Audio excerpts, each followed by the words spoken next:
gosh, there's one on the jig. There's one. Bring him up in here. Yes, let's go, baby.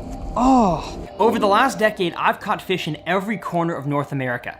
From California to Mexico, Florida to New York, and all the way up to Canada, documenting it all on video for you guys. Yes, I got it! But as a video creator and instructor, I've generally left out one of the most important and the largest demographics in the world of fishing, and that is the bank beater, the pond prowler, the shore master. Yeah! In this series, I'm making it my goal to fish more bodies of water than I ever have before, but this time, from the bank.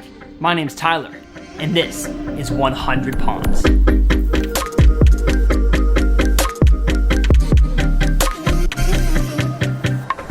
Well, how's it going, guys, and welcome back to 100 Ponds. My entire goal for this series, as you saw just now, is to fish 100 of these things. Now, while I do live here in the Dallas-Fort Worth area, I don't want all the ponds in this series to take place here in DFW. I want y'all's input. I want to be able to fish your pond wherever you live all across the country, heck, across the world. So if you've got a pond you want me to fish, whether it's a private pond, whether it's a really, really tough pond, you want to see if I can conquer your home pond, shoot me an email at tylersreelfishing@gmail.com. And in that email, send me all the information about where the pond is at and where, of course, you are located. That way, hopefully one day along my travels, I can kind of coordinate some subscriber ponds for this 100 pond series. But I'm excited. We're gonna go catch some fish today. We're gonna teach you guys a lot about how to dissect different ponds. It's gonna be a good time. If you missed the last 100 ponds episode, it'll be linked down in the video description. But I say we quit with the talking, we get out on the water, and we begin with pond number 25.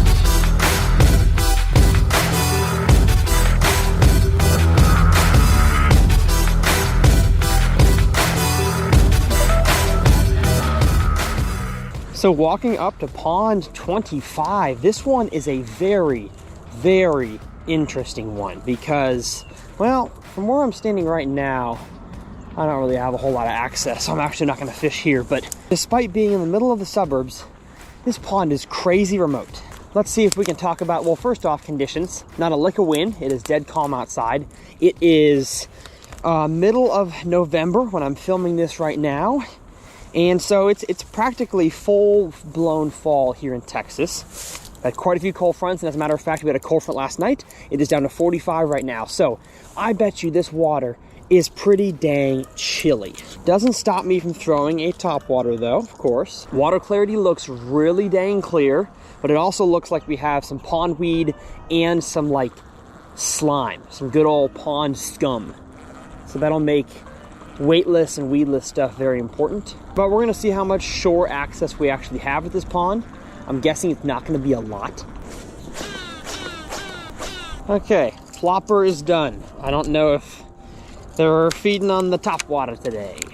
Time for a little thunder cricket action. And I see why now. I didn't catch any on top water here because it's so shallow. What the heck? Like, that lure didn't fall 6 inches before it caught weeds. I can't even fish here.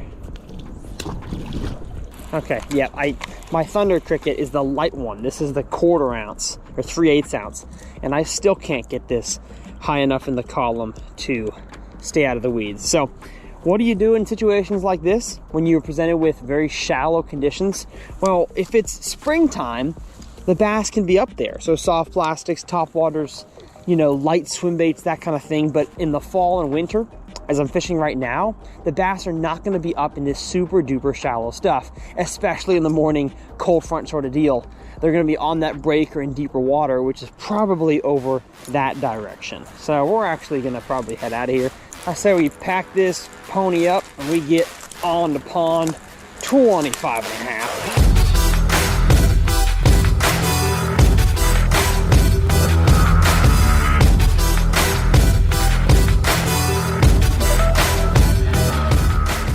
Now, pond 25.5, Tyler, what the heck does that even mean? Well, it means that, of course, I didn't catch anything at pond 25, but I think I'll go back to that pond later on in the springtime next year, so I kind of wanted to introduce it to you guys as the viewers. But now we're at a pretty dang residential pond here. The neighborhood's right there. It's a public park.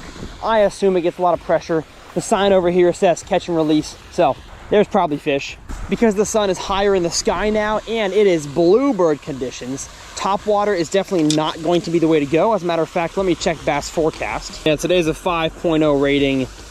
Major feeding time, I missed it. 6:27 to 8:27. And if you're looking at weeds, which is what I usually categorize a pond, the lures it recommends is jig, Ned rig, worm, soft plastic stick bait, and a wacky rig. Even if we go to wood and rock, there's not a single top water on this list. So I'm gonna go by what bass forecast says and not do a top water. This pond here, I would say 2-foot visibility. Not a whole lot of aquatic vegetation at all. It's just kind of a muddy park pond. But I think this type of pond is one that a lot of you guys have access to. Oh, I just saw a fish. No way. Oh, there's one. My gosh, what do I got? What do I got? Got a bass? Oh, it's a bass, baby. Let's go. Let's go. Oh, yes. That's what I'm talking about. Old sun. A very cold white bass on the Thunder Cricket. Kind of healthy though, not too skinny. Got some bulk to him, but that is a very, very light colored fish. I mean, like if y'all can see that, he is super, super light. And that was not a bite. That was just a lump of fish that attached to my hook. Oh, very cool.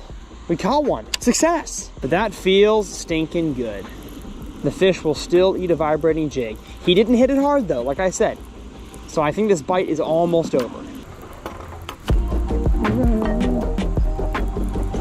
Gosh, wow. One ate it right there. I thought to myself, you know what? This little pocket right here looks good. I'm gonna make a parallel cast down it, and I'm gonna explain to you guys exactly why I did that once I get this fish off here. I hope y'all were able to see that. You might not have been, but that was cool.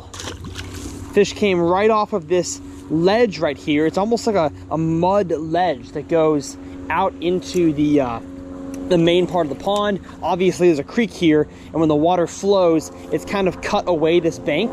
So I made a cast out into the middle here, worked it, you know, around with my rod tip all these pieces of grass, and then I drug the vibrating jig right where I wanted to along the kind of the side of this mud bank in that underwater, and that fish was sitting right on the edge of that mud bank. So that's pretty dang cool. The cast I wanted to make was out there for any fish out there in the bigger part of the creek opening. Worked my way closer to me on the bank, got around all these sticks, and then paralleled this little mud ledge, and the fish came out and nabbed it, just as I had assumed he would. That gets me fired up, y'all. Gets me stinking fired. Like Coach O, getting fired over here. Well, this pond ain't half bad. And as always, all the links for this stuff are down in the video description. Please shop for your tackle using those links. Whether or not you purchase those products, it helps me out a ton through affiliate income. If you guys click on those links to purchase any tackle, rods, reels, baits, trolling motors, power poles, clothes, and I got a lot of discount codes down there for you guys as well. But let's put away the Vibe Jig, grab ourselves our soft plastic Jerky J, and do a quick loop-de-loop.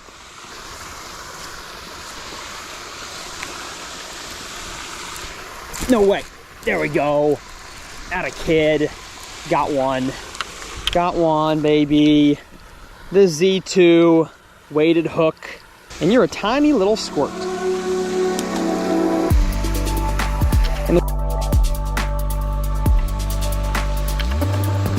So I just realized I wasn't recording anything that just happened. What happened was I made one pitch over a cattail, got snagged, and broke it off. So we're gonna take what we learned, deposit it in the mental fishing bank, and we're gonna head to pond number 26.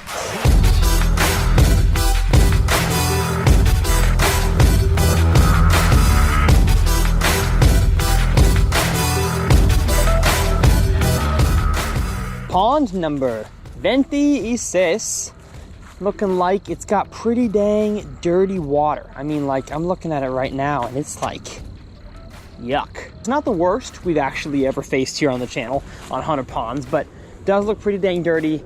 Also, it looks like I can't really like fish super close to the bank. It's got some of this, whatever kind of grass this is, if y'all know that kind of stuff there that grows in pretty shallow water. It's almost like a hay grass sort of deal.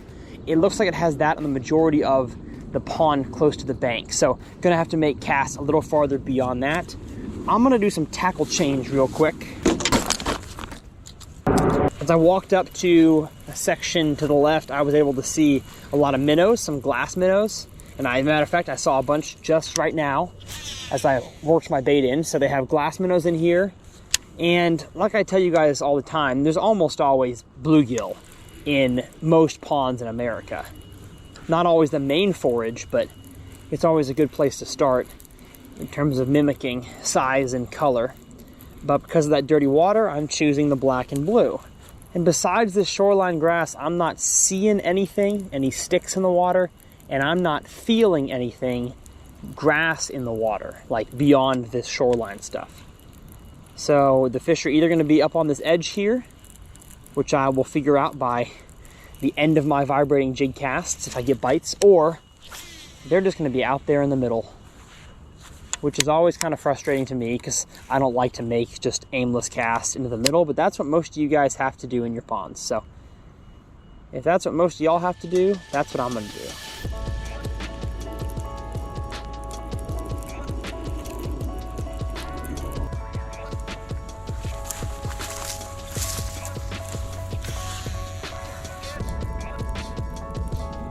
All right, vibrating jig is not the way to go.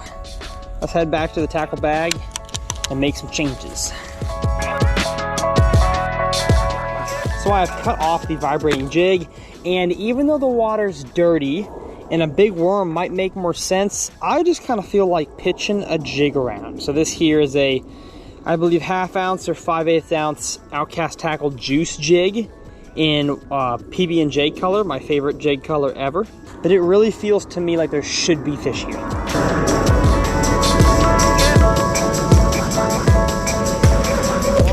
Gosh, there's one. There's one on the jig. There's one. Bring him up in here. Yes. Let's go, baby. Oh, that's what I'm talking about right there, folks. Got one on the jig. Not a big one, but it's a fish.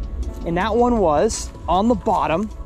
You guys can't really even see it from here, in a little, indentation like these stuff here in this grass. Beautiful, healthy fish. That would almost go 2 pounds, and that's only 14 inches. Sorry, folks, for the throwback. There we go. Nice soft landing, and boom. Fish number 1 at this pond. I figured there were bass in here, and I was right. It just took a little bit of a slower approach. But now I'm glad to know that, I didn't get the bite as I was hopping it up or swimming it. I got it as it was on the bottom, doing quick little hops off the bottom to give it, a 3 or 4 inch hop, let it sink, and that fish nabbed it. Gosh, there's one. Bring him in, bring him in, bring him in. Yes, let's go, baby. The juice jig is getting it done. Just little hops up against the side of this grass here, and that's what I'm talking about. That gives me a lot of confidence to do this working all the way back, because I didn't fish hardly any of that stuff. Actually, I haven't yet with this jig. I was skipping pretty dang fast down the bank with my vibrating jig.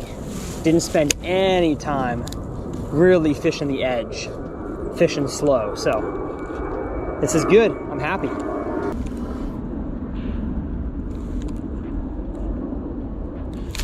There's one. There's one. Yes. Yes, let's go. This place is loaded, y'all. That one there, I got him to bite as I was kind of like hopping the jig up and down on the edge of the grass. Like I was trying to basically get it back to the bank, and the jig kept hopping up and down the grass, and that one nabbed it. This is fun, man. Honestly, there could be like a punch bite out here.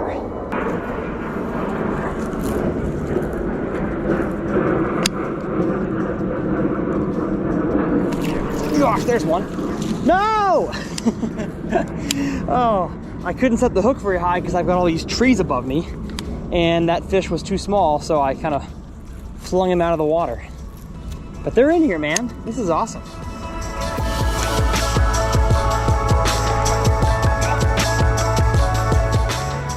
Well, what a weird way to finish.